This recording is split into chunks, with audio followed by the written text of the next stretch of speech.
Assalamualaikum warahmatullahi wabarakatuh. Saya akan melakukan presentasi artikel review yang berjudul Pelanggaran Etika Bisnis Menjual Produk Bersegmentasi Khusus di Minimarket. Nama Rahmatul Umar, mata kuliah Etika Bisnis, dosen Joko Suharyanto, SEM, CPOD. Latar belakang masalah. Banyaknya pelanggaran etika bisnis perlu untuk diperbaiki.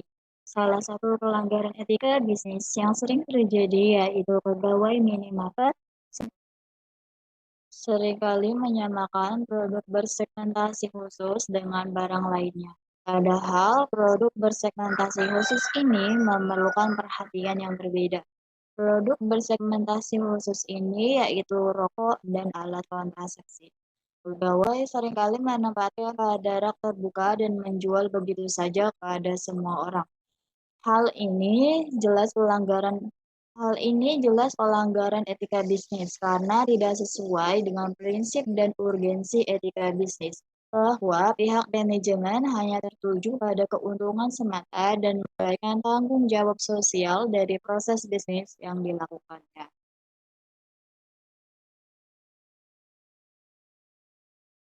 Metode yang digunakan. Penelitian ini menggunakan penelitian deskriptif kualitatif dengan menggunakan sumber acuan studi literatur. Baik itu bersumber dari skripsi, tesis, buku, dan artikel ilmiah yang didapat dari jurnal yang berkaitan dengan etika bisnis, serta juga bersumber pada observasi di minimarket terdekat dengan memperhatikan hal-hal terkait proses penjualan kepada bisnis. Penelitian ini menganalisis adanya pelanggaran etika bisnis berdasarkan prinsip-prinsip dari etika bisnis itu sendiri. Hal ini mulai Hal ini mulai dari pihak manajemen, tenaga penjual, budaya, badan yang berwenang, dan masyarakat. Hasil produk bersegmentasi khusus perlu membutuhkan perhatian yang berbeda dengan produk lainnya. Produk ini misalnya rokok dan alat kontrasepsi. Banyak terjadi pelanggaran etika bisnis penjualan produk rokok. Banyak terjadi pelanggaran etika bisnis penjualan produk rokok dan alat kontrasepsi di minimarket. Produk-produk ini ditampilkan di rak kaca dan berada di dekat kasir. Seringkali juga pegawai menjual kepada semua orang yang memintanya tanpa menanyakan apapun dan langsung memberikannya. Tentu saja pelanggaran etika bisnis ini harus diperbaiki. Bila dibiarkan saja artinya pihak manajemen tidak menyadari dampak buruk seperti apa yang diberikan kepada masyarakat. Anak-anak di bawah umur akan menganggap bahwa membeli produk rokok dan alat kontrasepsi adalah hal yang lumrah, menekan kemudahan akses dalam membelinya.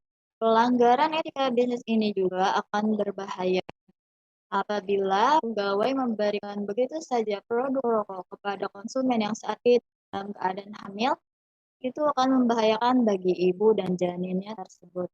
Pelanggaran etika bisnis ini terjadi dikarenakan manajemen minimarket yang hanya tertuju pada aspek keuntungan semata dan mengabaikan kepentingan-kepentingan sosial di lingkungan masyarakat.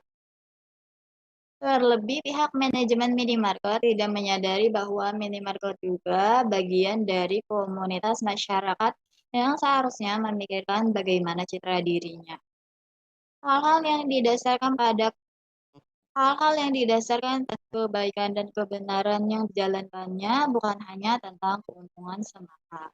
Prosedur yang perlu dijalankan oleh minimarket bagi penjual rokok seharusnya dijual di rak tertutup dan dilayani langsung oleh pegawai. Dijual khusus dan tidak bisa dijangkau oleh konsumen dan tidak berada langsung di depan mata. Pegawai dilarang menjual kepada anak di bawah umur kurang dari 21 tahun. Hal ini bisa dilakukan dengan minta identitas pembeli ataupun kartu-kartu lainnya yang memuat informasi tentang dia dan juga pegawai dilarang menjual kepada konsumen dengan keadaan-keadaan tertentu. Misalnya saat konsumen dalam keadaan hamil, pegawai juga harus menjual kepada orang yang bersangkutan dan tidak boleh melakukan pembelian titipan. Sedangkan bagi penjualan alat kontrasepsi, hampir sama seperti penjualan rokok. Hanya saja yang membedakan di sini terdapat tambahan. Minimarket tidak diperkenankan menjual alat kontrasepsi dalam bentuk paket yang berisi dengan barang lainnya, serta tanpa adanya izin dari pembeli. Diharapkan apabila pihak manajemen minimarket bisa menerapkan prosedur-prosedur di atas, kemungkinan minimarket bisa mengurangi atau menghilangkan potensi adanya pelanggaran etika bisnis penjualan pada rokok dan alat kontrasepsi. Di samping itu, perlu juga adanya peran dari pemerintah daerah atau pemerintah pusat yang memberlakukan sanksi bagi pelanggaran etika bisnis yang terjadi di minimarket. Sanksi yang diberikan bisa berupa pemberhentian operasi sementara minimarket sampai dengan yang terberat, yaitu penangguhan izin usaha saat ditemukan adanya pelanggaran etika bisnis ini. Masyarakat juga bisa melakukan pengawasan dan melaporkannya kepada pemerintah atau badan terkait yang berwenang terhadap pelanggaran etika bisnis ini, sehingga akan tercipta budaya baik agar banyak minimarketnya juga menerapkan prosedur-prosedur tersebut dan pihak manajemen minimarket bisa memikirkan citra yang dibentuknya. Tidak adanya prosedur, sanksi, dan budaya yang baik menyebabkan banyaknya minimarket yang masih saja melakukan pelanggaran etika bisnis ini. Oleh sebab itu, dimulainya prosedur, sanksi, dan budaya ini harus segera dilakukan untuk menciptakan iklim yang baik bagi kalangan masyarakat. Tidak dipungkiri juga, peran pemerintah atau badan yang berwenang sangat besar. Tidak adanya sanksi membuat pelanggaran etika bisnis ini terus dilakukan, sehingga pihak manajemen minimarket melihat celah itu dan menganggap bahwa hal ini normal saja dilakukan. Padahal hal itu ada pada prinsip kebenaran dan etika. Proses bisnis harus dilakukan dengan kebaikan dan kejujuran, mulai dari sebelum berlangsung sampai dengan setelah proses bisnis itu. Itu jelas melanggar etika bisnis karena mengabaikan kebaikan dan kejujuran di salah satu proses bisnisnya tanpa adanya peran dari pemerintah yang melihat pelanggaran etika bisnis ini perlu diperbaiki, maka akan terus bermunculan praktik pelanggaran etika di minimarket. Bahkan bukan hanya di ruang lingkup minimarket saja, ada banyak dari pelaku bisnis yang merasa tidak diawasi, jadi bebas melakukan apapun tanpa memikirkan bahwa apa yang dilakukannya berseberangan dengan nilai-nilai dari etika bisnis. Pelanggaran etika ini masih saja dilakukan, sedangkan pegawai yang melayani pelanggan secara langsung hanya mengikuti arahan dari pihak manajemen. Di luar itu akan dianggap pembangkang dan mendapatkan peringatan. Nantinya, jadi pegawai ini tidak bisa melakukan apapun selain mengikuti peraturan dan pemerintah dari pihak manajemen. Bukan hanya sistem yang perlu diperbaiki. Sebagus apapun sistemnya, kalau budayanya tidak ingin berubah, maka tidak akan ada perubahan yang berarti. Hal ini harus dimulai dari pihak manajemen minimarket yang mulai membudayakan etika bisnis penjualan rokok dan alat kontrasepsi sesuai prosedur di atas.